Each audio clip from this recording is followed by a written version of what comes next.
And now we're reading chapter 113 of We Can't Study. It's a Furuhashi chapter. Ooh, I think, I don't want to play favorites too much. If you only end up liking one girl, then you're only enjoying like a fifth of the series. But I think Furuhashi's my favorite. So let's see. Her love, blood type A Libras. So it's a combination astrology and blood type reading. If you just keep combining the BS, it becomes more accurate. Big chance for you to quickly get closer to the guy in your mind. She's first place in the love battle today. Check out the official blog for more details on your fortunes. What a racket. Butterfly Fields Astrology. That's the famed blogs that kids these days are saying. It's pretty accurate. Surprisingly familiar with this. Yeah. Sasuga college professor. That sounds kind of sarcastic, given that he's a mathematician and should have absolutely no concern for silliness like this. It still disapproves relationships. Your love luck for the day is rising fast. These things might happen between you and the guy that's on your mind. So this is the blog she's looking at, I guess. Oh, and I bet all of these things are going to happen, but just not in ways that she would predict or be happy with. Sweet things being whispered into your ear, lifting the chin up suddenly, being fed by him, getting gentle head pats. Holy! A driving date with just the two of you until midnight comes. There's no way that could happen. Cuddling in a close space with you, gradually getting more and more aggressive. Oh my god, how flirtatious indeed. And here Furuhashi, our reluctant heroine, just chilling out with a tuna mayo onigiri. Nothing really romantic about that. So it's just because there's stars in the name that she feels like some affinity to it. Astrology. Yeah, okay. But come on.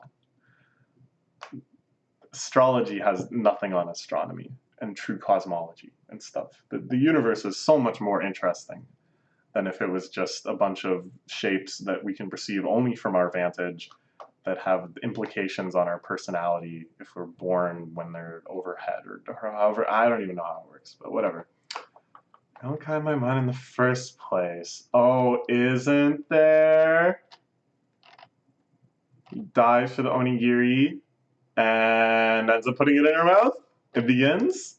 Yep.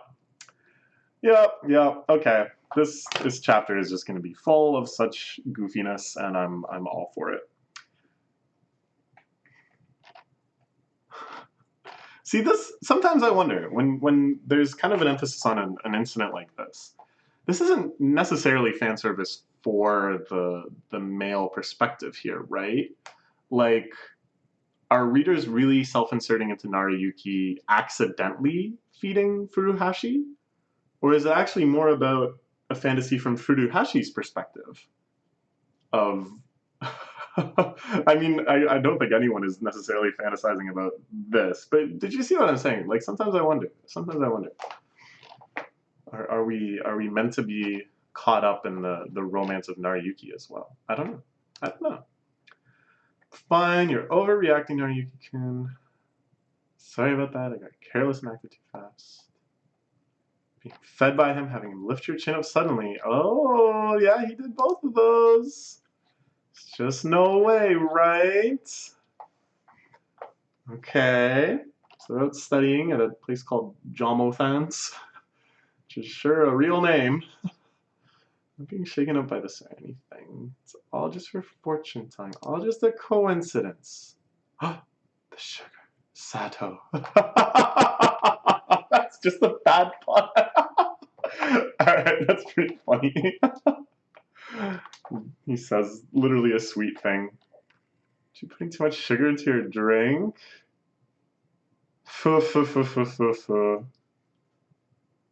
Alright. Good. I like how one-sided Furuhashi chapters often are. That, like, literally Narayuki has no idea what's going on. It's not that they're both in, like, a mutually embarrassing situation. It's just entirely loaded into her own brain. I think that's, like, very on brand for her character, That she's kind of anxious and analytical when it comes to situations. Okay, alright, waitress spills something on her. What's this gonna lead to? Oh, gentle head pats. Okay, of course. I think it's only water. Getting gentle head pats. Definitely the nicest one in that bunch. Can't let this escalate any further. Because she knows the other ones are pretty insane. Driving around until midnight? How could that even happen? Neither of them have their driver's license. We're cuddling in enclosed space? It's your change. Oh my gosh. What's us together like this? Uh-oh. Uh-oh. She wants to hot. Oh no! Oh, I can see everything now. What? There's a. Don't get into the back of a truck, you dummy. So they'll be in the truck together. They'll be riding around together until midnight. Oh my god. This is like so outrageously stupid to hide in the back of a truck. Some weird misunderstanding they saw us being so close like that. Alright, alright. So now we're in this mess. Driving day with just the two of you until midnight comes. Nice, nice, nice. Guys listening to Jacka Jacka Jam. Is that the song that Yui is playing when they're trying to figure out how to communicate better with Ritsu? Jacka Jacka Jan Jan Jacka Jan Jacka Jan Jacka Jacka Jan Jan Jacka Jan. Everyone remembers that, right? If you don't, what the hell are you doing? Go and watch K-On! Again. Don't tell me you haven't watched K-On! Good lord. Okay, anyways. Whoa, so she actually tells Narayuki about the fortune telling. Just thinking, what are they even talking about? But based on things have gone until now, it's likely that this truck won't stop until midnight comes. What the heck? So, I mean, I guess she didn't tell him. She just told him, like, oh, my fortune was that these things were going to happen. Not that this is particularly a love fortune, including the guy that you're thinking about. And she wouldn't go that far, of course. And even if she did, Narayuki might just be like, well, that's weird, because why would it be me? Anyways, so they're both cold. Obviously, he's going to kind of cuddle up with her. Exam coming up soon. We can't let you catch a cold.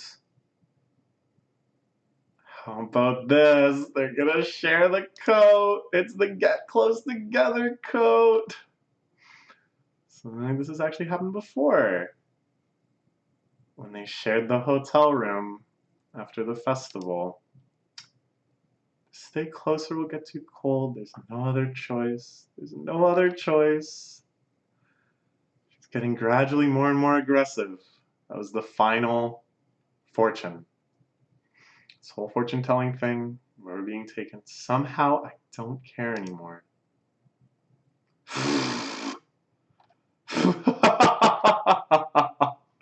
The father intervenes.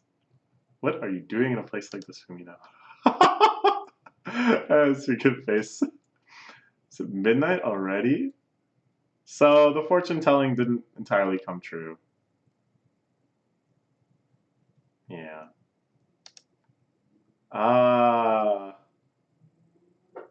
These were packages for him. What a coincidence. Oh, I drive until midnight comes, until Reiji comes. That's her dad. Haha. So they were saved from a whole night of this by a loophole. Another bad pun. And of course, Narayuki just starts helping out immediately. Even though the situation they're in is just so absurd and miraculous that the truck they randomly got on was going to her house. So work-related books. Oh, are they? Oh! Knowing that she's into fortune telling, he buys these books. Well, isn't that nice? Isn't that nice? Classwork material. Make no weird suspicions. That is all. These for your math class. Even Narayuki is being a little cheeky. Even Narayuki is like, oh, really? These are for your math classes, huh? Alright, alright. all of this, yeah, and then yeah, explain what T2 and Tito were doing in the back of the truck. Like none of this makes sense. They're just nonsense has confronted nonsense, and the result is a wash. They're just gonna call it the chapter's over. The adventure has been completed. That was another nice one. I think their ability to kind of keep these feeling fresh with fun little structure things, like seeing each of the 6 prophecies come to pass, and all of these kind of convoluted pun-based resolutions, I think is a lot of fun. And it still feels like very consistent with each girl, you know. Like there's aspects of this that feel especially like Fumino. Like, you know, her being so self-conscious about how other people will see her relationship with Nariyuki, and her just kind of being super anxious about something that she never really sincerely believed in at first, while Nariyuki is totally ignorant of everything. You know, it's what makes her special. Just like how in the Aruka chapter, it was all about just that kind of manic escalation, that she couldn't admit that she wasn't actually cold, and Nariyuki couldn't stop but keep trying to help her warm up. Okay, that's all for now.